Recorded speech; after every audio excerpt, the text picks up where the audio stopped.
Daniel Wrench, this is Chess.com, and this is everything you need to know about the opening stage of a chess game.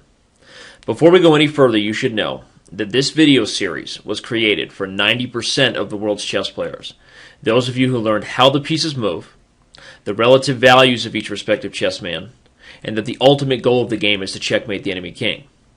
But most people never have an opportunity to learn even the most basic strategies, let alone receive any insight into the higher levels of chess understanding. With this video series, we intend to help you achieve just that. Most people never have even a single lesson with a chess pro. Well, the next 4 videos and the next 45 minutes are exactly that. This is the one chess lesson you need in your life if you were only to get one. Buckle up, because over the next 45 minutes, we are going to bring you the most fundamental and vital chess knowledge that everyone needs to succeed, some grandmaster secrets along the way, as well as some practical advice about how you might bring this knowledge together in your own games. First up is going to be the opening stage video, which begins before move 1. Secondly, we're going to bring you the middle game or tactics and strategy video. This might be one example of a possible middle game position. In the third video, we're going to move on to the final stage of a chess game, that being the endgame, and again, this being an example of a possible endgame. And finally, we're going to back up to show you 2 of the greatest chess games of all time by some of the best players in the history of our game, to show you how you might bring it all together in a practical setting. Let's jump right in. Though there are exceptions to this rule, the opening is generally considered to be complete when your rooks are connected. And so, ignoring the fact that this is obviously an improbable position, focus on the fact that White is 1 move away from completing his development by castling to either side. Both moves would connect the rooks. Like all stages of a chess game, there are generally some principles and guidelines to follow as far as how to achieve your goals. And so here we've organized these principles for you to follow and try to apply in your own games. The first 3 rules to the opening: develop, develop, develop. Why the same rule over and over? Because it's that important. Arguably the most important piece of advice you'd ever be given is to use all of your pieces whenever you play a chess game. Development means to literally improve your position by expanding it. And both sides will typically try to develop their pieces as quickly as possible. Making some random moves here to see. Right now it's not so important where you're bringing your pieces. We're just going to try to show an example of how the pieces might be brought out into the game so that both sides might complete their development and get castled. The basic idea here is that both sides have completed their development by connecting their rooks, and they both brought out their minor pieces first, which is usually the easiest way to start fighting for control over a position. Like this dream position shows us, the rule number 4, as far as how to play the opening, is to develop your pieces toward the center. This would be an ideal example of how in a perfect world, if your opponent didn't challenge your development and your goal, you might develop your pieces to control the most important area of the board. Why is the center the most important area of the board? Let's use the knights as an example. Every piece typically does better in the center than it does on the edge of the board, but the knights in particular really highlight this principle. As we can see here, White's knight on e4 is attacking or controlling, depending on how you look at it, up to 8 territories, whereas a knight on the corner is only attacking up to 2. Though this is an extreme example, it should hopefully display for you that you would like to get every one of your pieces in the center, where they're on their ideal squares if possible. And so now you likely understand why we would refer to this as a dream development for White. Obviously, both you and your opponent will be fighting to do this so much as far as to attack the center. So achieving a dream position like that is not completely practical. Let's go over a couple different examples of how players develop, both sides trying to attack the center. Here with the move e4, expanding, opening up diagonals, and attacking the center. Black following suit with the move e5, trying to do the same. White develops a piece to put pressure on the center, and Black now develops a piece to defend the center. There are many options here of play, including moves like bishop to c4, which can lead toward a 2 knights or a gioco piano. The move bishop b5, which is probably one of the most popular openings in the history of chess, the Ruy Lopez. As you can see, by attacking the knight, we're indirectly increasing our control over these 2 squares. And there's also the 4 knights opening, which the moves have already been displayed once earlier in this video, and now we'll describe it as such that both sides are simply developing their pieces, their minor pieces first, which is the best way to do it.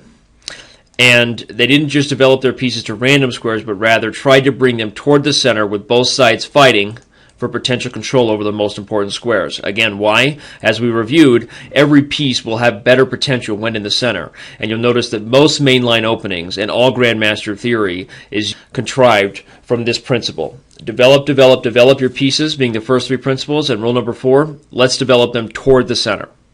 We're halfway there, living on a prayer, and don't you dare change that channel. Our 5th rule goes very well in conjunction with the first 4 principles you've learned, and that is to never move a piece twice, at least not before move 10. The basic idea should be obvious. If both players are trying to fight as aggressively and accurately as they can over the center, it doesn't make sense to try to battle your opponent's entire army with one piece.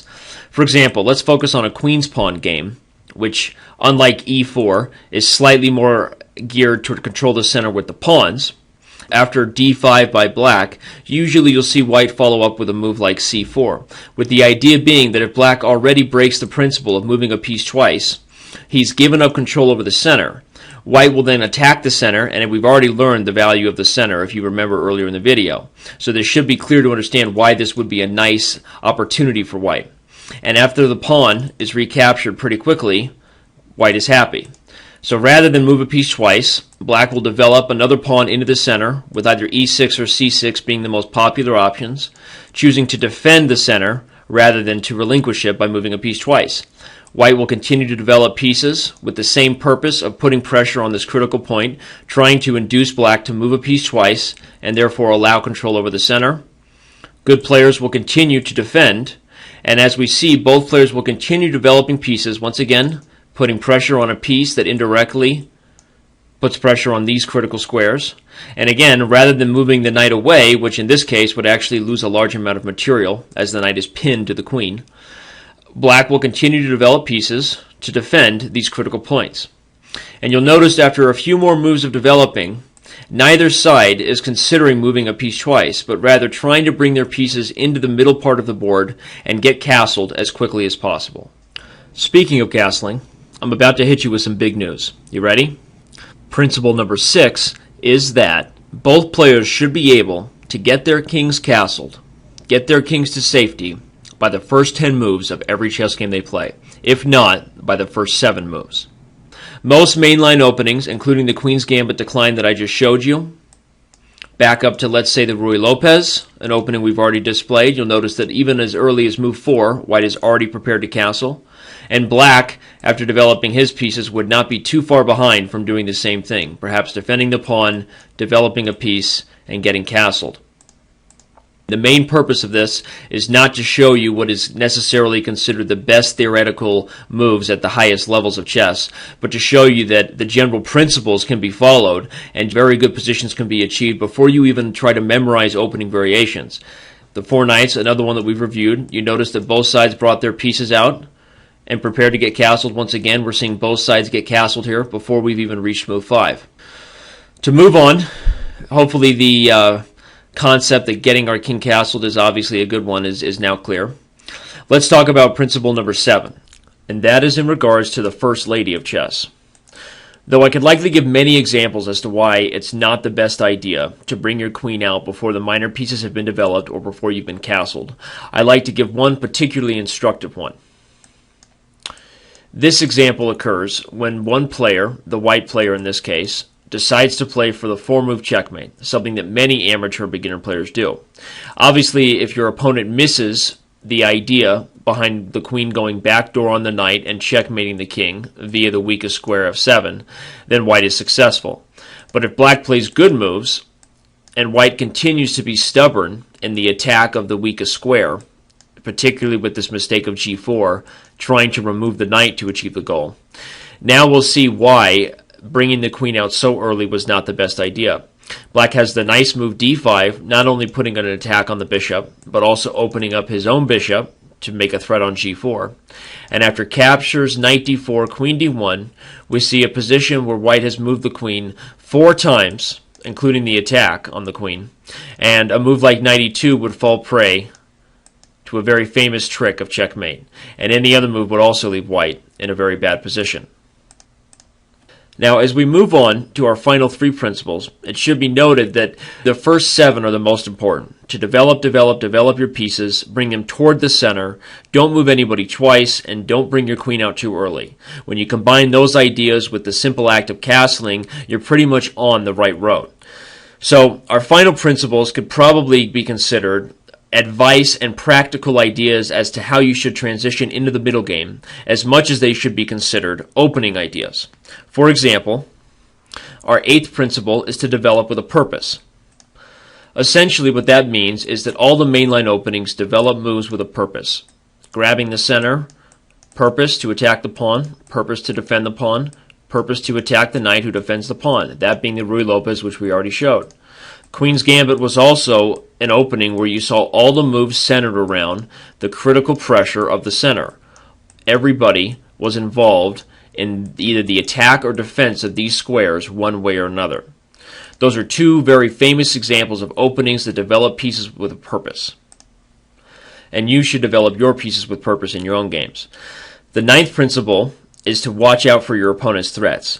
We can talk about all these generalities, but the bottom line is, if you go sit down for a real game and your opponent brings the queen out early to attack the pawn, you might consider breaking the rule of moving a piece twice in order to win a large amount of material.